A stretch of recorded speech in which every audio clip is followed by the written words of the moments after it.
Page 32, Chapter 5, Charlotte. The night seemed long. Wilbur's stomach was empty and his mind was full. And when your stomach is empty and your mind is full, it's always hard to sleep.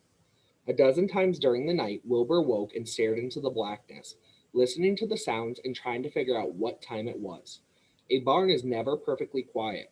Even at midnight, there is usually something stirring. The first time he woke, he heard Templeton's gnawing a hole in the grain bin. Templeton's teeth scraped loudly against the wood and made quite a racket. That crazy rat, thought Wilbur. Why does he have to stay up all night grinding his and destroying people's property?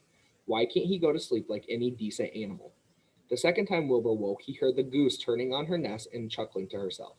What time is it? Whispered Wilbur to the goose. Probably obbly about 11:30, said the goose. Why aren't you asleep, Wilbur? Too many things on my mind, said Wilbur. Well, said the goose, that's not my trouble. I have nothing at all on my mind, but I have too many things under my behind. Have you ever tried to sleep while sitting on 8 eggs? No, replied Wilbur. I suppose it is uncomfortable. How long does it take a goose egg to hatch? Approximately 30 days all told, answered the goose, but I cheat a little. On warm afternoons, I just pull a little straw over the eggs and go out for a walk. Wilbur yawned and went back to sleep. In his dreams, he heard again the voice saying, I'll be a friend to you. Go to sleep. You'll see me in the morning. About half an hour before dawn, Wilbur woke and listened. The barn was still dark. The sheep lay motionless. Even the goose was quiet. Overhead on the main floor, nothing stirred. The cows were resting, the horses dozed. Templeton had quit work and gone off somewhere on an errand. The only sound was a slight scraping noise from the rooftop, where the weather vane swung back and forth. Wilbur loved the barn when it was like this, calm and quiet, waiting for light. Day is almost here, he thought. Through a small window, a faint gleam appeared. One by one, the stars went out. Wilbur could see the goose a few feet away. She sat with head tucked under a wing. Then he could see the sheep and the lambs. The sky lightened. Oh, beautiful day! It is here at last. Today I shall find my friend. Wilbur looked everywhere. He searched his pen thoroughly. He examined the window ledge, stared up at the ceiling, but he saw nothing new. Finally, he decided he would have to speak up. He hated to break the lovely stillness of dawn by using his voice, but he couldn't think of any other way to locate the mysterious new friend who was nowhere to be seen. So Wilbur cleared his throat. Attention, please, he said in a loud, firm voice. Will the party who addressed me at bedtime last night kindly make himself or herself known by giving an appropriate sign or signal? Wilbur paused and listened. All the other animals lifted their heads and stared at him. Wilbur blushed, but he was determined to get in touch with his unknown friend. Attention, please, he said. I will repeat the message. Will the party who addressed me at bedtime last night kindly speak up? Please tell me where you are if you are my friend. The sheep looked at each other in disgust. Stop your nonsense, Wilbur, said the oldest sheep. If you have a new friend here, you are probably disturbing his rest.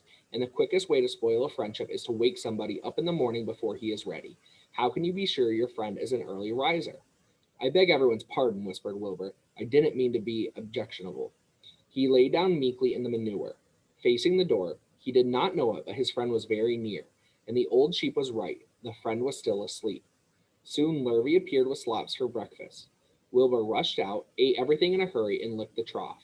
The sheep moved off down the lane. The gander waddled along behind them, pulling grass. And then, just as Wilbur was settling down for his morning nap, he heard again the thin voice that had addressed him the night before.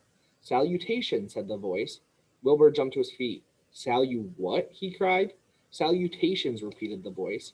What are they, and where are you? Screamed Wilbur. Please, please tell me where you are, and what are salutations? Salutations are greetings, said the voice.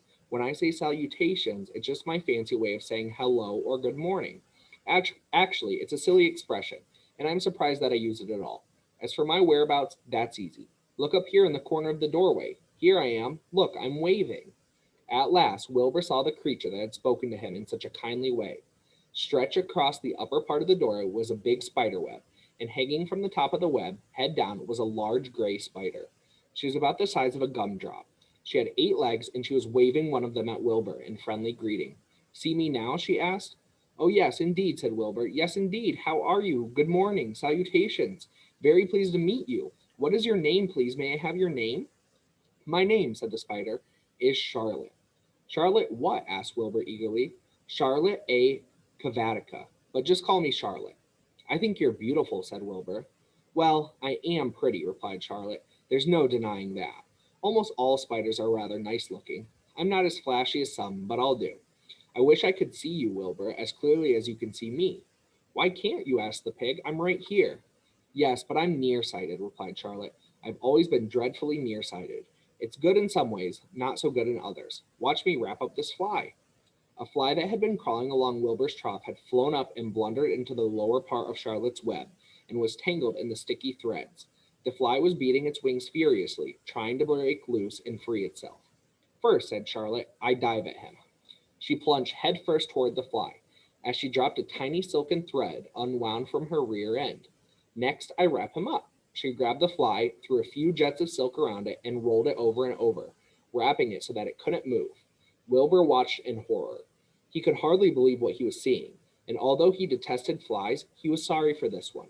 There, said Charlotte. Now I knock him out so he'll be more comfortable. She bit the fly. He can't feel a thing now, she remarked. He'll make a perfect breakfast for me. You mean you eat flies? Gasped Wilbur.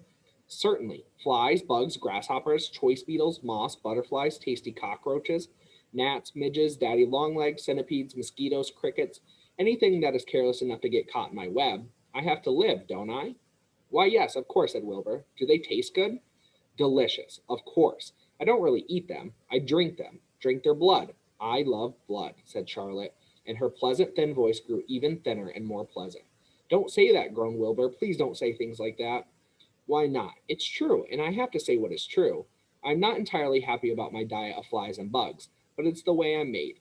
A spider has to pick up a living somehow or other, and I happen to be a trapper. I just naturally build a web and trap flies and other insects. My mother was a trapper before me. Her mother was a trapper before her. All our family have been trappers, way back for thousands and thousands of years.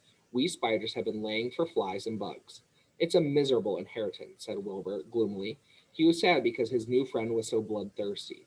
Yes, it is, agreed Charlotte, but I can't help it. I don't know how the first spider in the early days of the world happened to think up this fancy idea of spinning a web, but she did, and it was clever of her, too.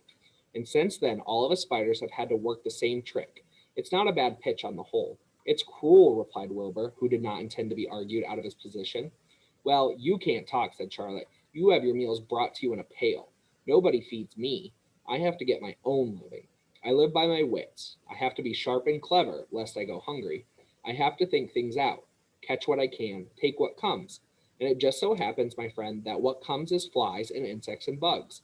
And furthermore, said Charlotte, shaking one of her legs, do you realize that if I didn't catch bugs and eat them, bugs would increase and multiply and get so numerous that they destroy the earth, wipe out everything? Really, said Wilbur, I wouldn't want that to happen. Perhaps your web is a good thing after all. The goose had been listening to this conversation and chuckling to herself. There are a lot of things Wilbur doesn't know about life, she thought. He's really a very innocent little pig. He doesn't even know what's going to happen to him around Christmas time. He has no idea that Mr. Zuckerman and Lurvy are plotting to kill him. And the goose raised herself a bit and poked her eggs a little further under her so that they would receive the full heat from her warm body and soft feathers. Charlotte stood quietly over the fly, preparing to eat it. Wilbur laid down and closed his eyes. He was tired from his wakeful night and from the excitement of meeting someone for the first time. A breeze brought him the smell of clover, the sweet-smelling world beyond his fence. Well, he thought, I've got a new friend, all right, but what a gamble friendship is. Charlotte is fierce, brutal, scheming, bloodthirsty, everything I don't like. How can I learn to like her, even though she is pretty and, of course, clever? Wilbur was merely suffering the doubts and fears that often go with finding a new friend. In good time, he was to discover that he was mistaken about Charlotte. Underneath her rather bold and cruel exterior, she had a kind heart and she was to prove loyal and true to the very end.